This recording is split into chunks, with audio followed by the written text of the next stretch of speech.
कि हे ध्रुव तारा, आपके सामने हम प्रतिज्ञा करते हैं कि हम दोनों आदमी एक दूसरे के वचनों को मानेंगे।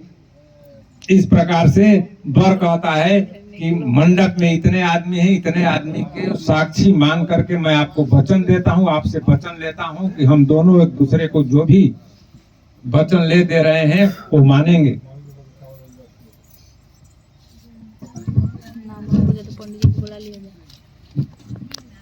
तीसरा लड़का वचन कहता है, तौचितम ममचिते वाचा वाच्यम न लोपयेत प्रते में सर्वदा देयम हृदयस्थे वरानने।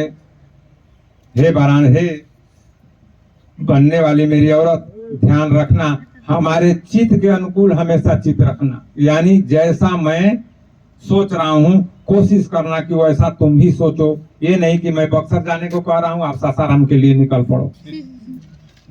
जैसा मैं सोच रहा हूँ वैसा ही सोचना, हमारे वाक्य का उल्लंघन नहीं करना।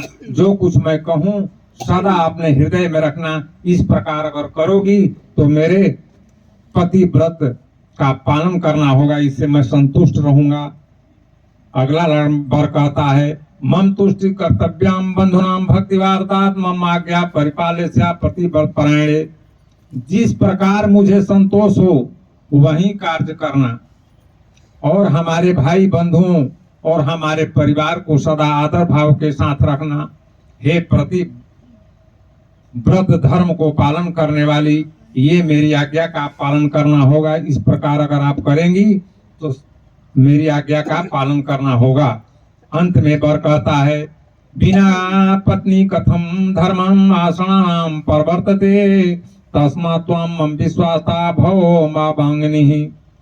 बिना पत्नी के गृहस्थ आश्रम धर्म का पालन नहीं होता, अतः तुम मेरी विश्वास पात्र बनो। देखिए, ये जो किताब में लिखा है ये 100% सही है। पति पत्नी अगर दोनों में से एक जोड़ी छिटक गई तो जीवन बटता बहुत कष्टमय हो जाता है। अगर पति पत्नी दोनों बराबर का एक दूसरे के प्रति व्यवहार है तो समझ लीजिए कि स्वर्ग वही है। इसलिए गृहस्थ आश्रम का धर्म पालन बाटे तो बिना पत्नी के नहीं हो सकता है। तुम मेरी विश्वास पात्र बनो, मेरी वामांगनी बनो। इस प्रकार के कह करके वर अपना वचन पूरा करता है। अब जूही भी आपकी बात को मानने के लिए तैयार हैं।